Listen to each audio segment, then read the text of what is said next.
Welcome back, everybody, to the Figure Kit Garage full of resin heads and kit builders. Brent Krug back with 2 out-of-the-box reviews. The reviews that I'm going to be doing in this video are kits that are available now from David Horvath and his company, Nostalgic Resin Productions. The first kit we're going to be looking at today is a kit entitled Nice Fat Spiders. This is a 1/4 scale kit, completely 3D printed by David, and it is in 4 pieces. Comes with a mini movie poster plaque. Really beautiful. David does have several others of these in different movie titles, but very, very nice. And a beautiful hand-drawn art print done by David's daughter, Erin Horvath. Exceptional hand-drawn artwork. Fits the character perfectly, and it shows the character's nature in the original 1931 Dracula film. This character is based on Renfield, as played by the late actor Dwight Fry. Excuse me, that everybody knows once his first encounter with the Count happens, he becomes obsessed with eating bugs of all kinds. So we are going to take a look at this kit. We're going to start off with this base. Beautifully printed castle type wall base. The design and the printing came out absolutely beautiful.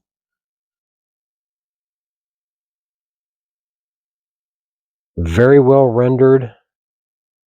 And this is where the head will sit. And the name plaque that comes with it, the lettering done in the style just as the original poster art for Dracula. This has been designed to match. And once assembled, the nameplate will sit right there on the front. I don't have any way of holding this on other than my fingers. It'll sit just like that. Very nicely thought out, easy to put together. Not a whole lot of complicated pieces, just a very simple bust, nameplate, head, and of course, a nice fat spider to go along with it. Excellent render.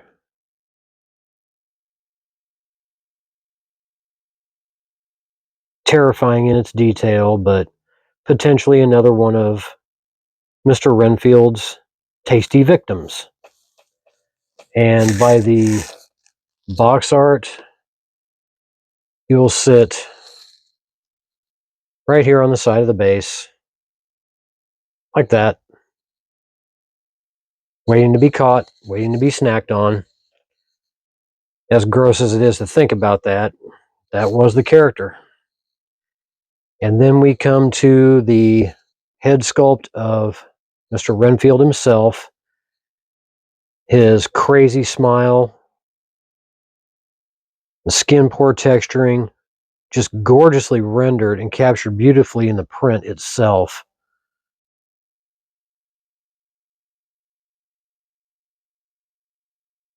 Eyebrows, and the hair detail looks really, really great. The hand grasping around his own throat.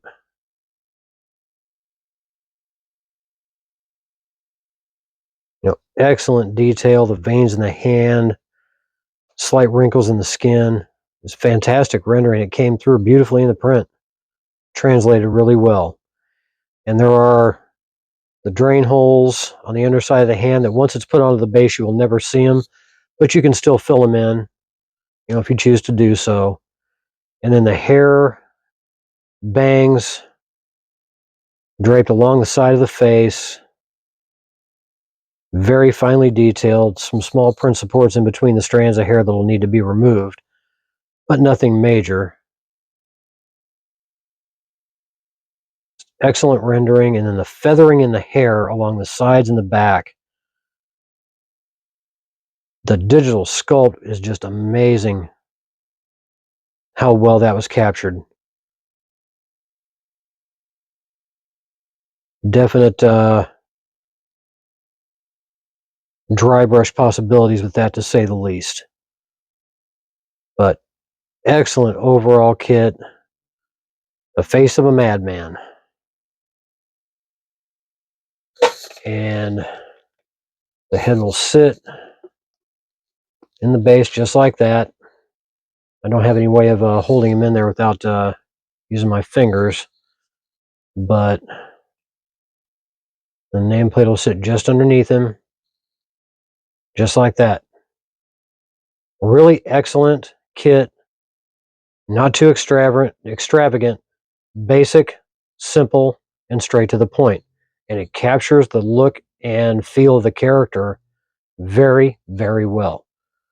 So my hat's off to David Horvath and his sculptor who collaborated on this for getting the tone of the character across.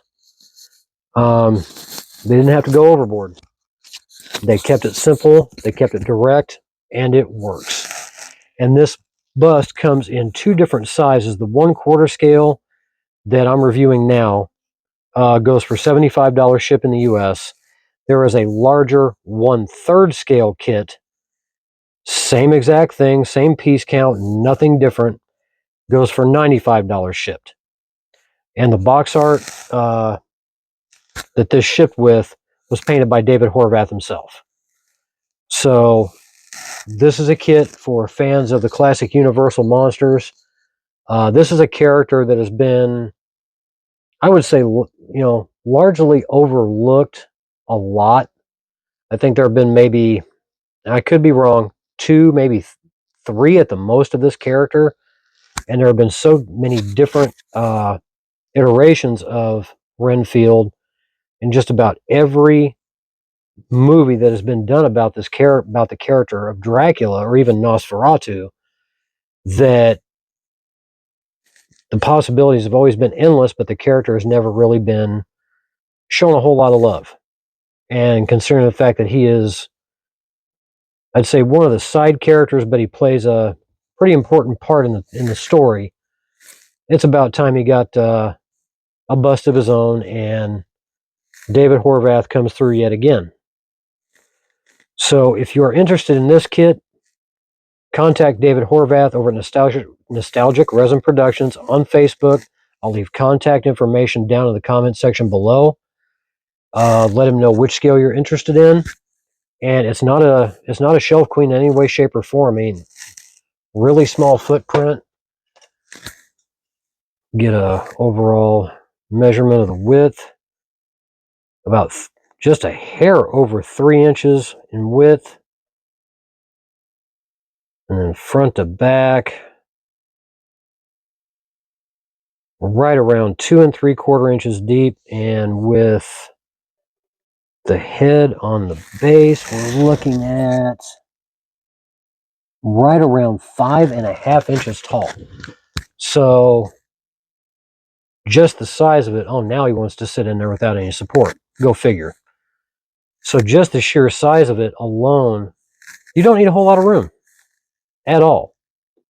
And it'll sit next to any Dracula collection that anybody has. Excuse me. It is well worth the time, well worth the effort, and makes a great way to practice painting faces and hands and spiders and stonework and nameplates and movie plaques. You get it all in one kit. How can you go wrong? So many thanks to David Horvath for getting this to me. Really do appreciate it. And like I said, contact him if you're interested. It's a definite must-have. It's well worth it. So what I'm going to do is I'm going to pause this. We're going to come back, and I have a very simple question. Does anybody know what time happy hour is? I do. It's 5 o'clock in Korea. Stick around and come back. You'll like the next kit I'm going to review. All right, we're back. And as you can see on the table, we have the second kit from Nostalgic Resin Productions. And as I asked, what time is happy hour? Well, this kit says it all. This is 5 o'clock in Korea. This all 3D printed resin kit in 10 parts depicts one of the more well-known surgeons, of the Mobile Army Surgical Hospital 407th 7th Unit. This kit, printed by David, depicts the character Captain Pierce as he was in the television series. And for those of you who know this series well, one of the most loved of the 1970s, based on the movie released back in 1971 of the same name, that still holds the record to this day for the most watched scripted television episode in history. Goodbye, farewell, and amen. This kit depicts Captain Pierce about to enjoy one of their many homemade cocktails, as they like to have on the show. And I gotta say, the depiction of this character is absolutely fantastic. Just the overall likeness to the character is practically flawless. And as far as I know, this character has never been done before that I can even remember. So looking at, the likeness and the hairstyle as he was in the show, yeah, that's Pierce all the way. Dog tags and the chain, well rendered, along with the fatigue shirt and fatigue t-shirt that he wears in the show. And you can see the textures in the shirt, very, very well rendered. And the hand, head, and right arm and left arm, they're all printed in one shot. So there's no extra parts to have to worry about. You'll have to mask it off carefully to get the flesh tones and the fatigue colors painted correctly. But for those of us skilled enough to do something like this, that's not a problem. But fantastic effort from the sculptor that David had do this. Really hit the character perfectly. And I couldn't be happier with this. This is just great. And not only do you get Captain Pierce, you get a handful of extras to add on to this base. Of course, 2 different sizes of martini glass, large and small. One to go in his right hand, and the other one can be applied on the base. And they do come still attached to the printing supports. And heating them up with a hair dryer and then trimming them should not be a problem in any way, shape, or form. But they're beautifully rendered with their favorite homemade alcohol of choice already inside, ready to go. Of course, the nameplate, picking the name of the show and the unit itself, just excellent all the way around. Very simple. We'll go right on the front. The jerry can, which, as I did a little bit of research trying to figure out where this had come from, this is a World War II era German Wehrmacht jerry can that for Korean War era, this would be more than likely appropriate, as stuff like this would get used and reused by various militaries during that time, and military units, I should say. But excellent render. A lot of weathering possibilities for that as well. Oxygen tank that can be placed anywhere on the base, as can the jerry can, the canteen, and a certain teddy bear that belonged to a corporal clerk at one time. But really nicely rendered in this. Both the jerry can is printed hollow. The oxygen tank is printed solid. So no holes to fill in on that. Standard U.S. issue canteen.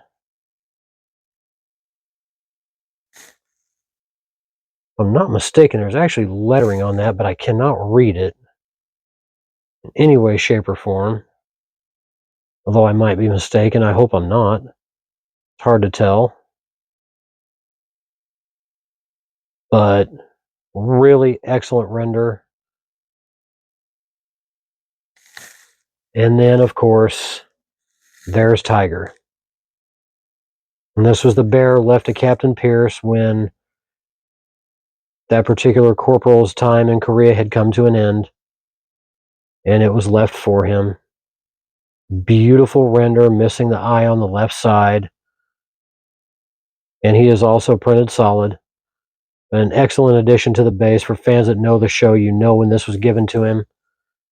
And yeah, nice little touching tribute to everybody's favorite corporal. And the crate that Captain Pierce will sit on. Excellent wood grain detail all the way around. Yeah, some prints and ports that'll have to be cut off and sanded down, but nothing major.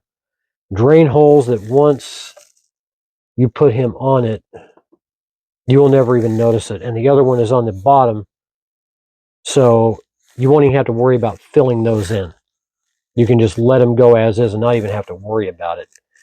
And if at all possible, you could actually have a rather large brass rod come up through here, set him right down on top of it for stability if you chose to do so, which would not be out of the question. You can position the crate any way you want on the base to accommodate, how you want him to look. And everything that goes with this can be positioned anywhere at the builder's discretion. So you've got an open book to put everything anywhere you want. It doesn't matter. And then the wood flooring from the hut that they love to call the swamp, where they spent their time in their off-duty hours. But then again, they were never off-duty, depending on when the injured would come in. But beautifully rendered wood grain. Painting possibilities for both this and the crate are absolutely endless.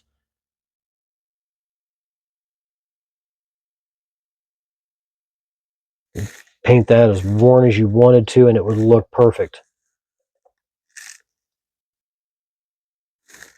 Captain Pierce right back up there.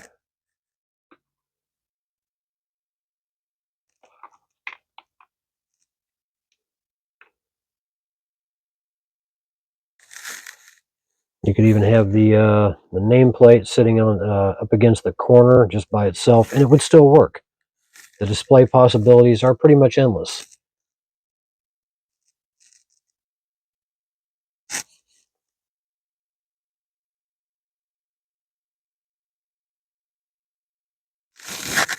Actually, looks kind of cool with the martini glasses facing outwards like that. And also, David included a dog tag 3D printed with the Nostalgic Resin Productions logo on the front. This is pretty much regulation size. I measured it against one of the ones I have from my days in the Air Force, and it was right on the mark. So, some nice aluminum paint, a little bit of weathering. Look fantastic. Very little sanding to do on the back. Comes with a nice little keychain attachment. A really cool addition to this. This did not come with an art print, and I wasn't disappointed in any way, shape, or form. This 1/6 scale kit goes for $95 shipped. This is an amazing tribute to, as I said, probably one of the most well-loved TV shows from the 1970s and early 1980s. I really hope that this kit does well, because if it does, maybe we'll see other characters from this series in the near future. I would love to see a lot of the characters from this series come up. It would be really cool to see, because other than plastic model kits, kits of the characters have never really been done like this. And I think it's about high time that this show gets the due that it deserves, especially in figure kits. I didn't really watch it, growing up, but as I got older, started watching a lot of the episodes, and it really is a fantastic show, to say the least. So if you are interested in this kit, contact David Horvath. Let him know that you're up for 5 o'clock in Korea, and he'll get you set up. I want to thank everybody that has subscribed recently and that has stuck with me. My God, we're coming up on almost the 7th anniversary of the Figure Kit Garage. Started this in 2018, and we're almost upon it. April of 2018 is when I started this, and we're coming up on an amazing 7 years. The time went by quick. I guess it does really fly by when you're not paying attention and having too much fun.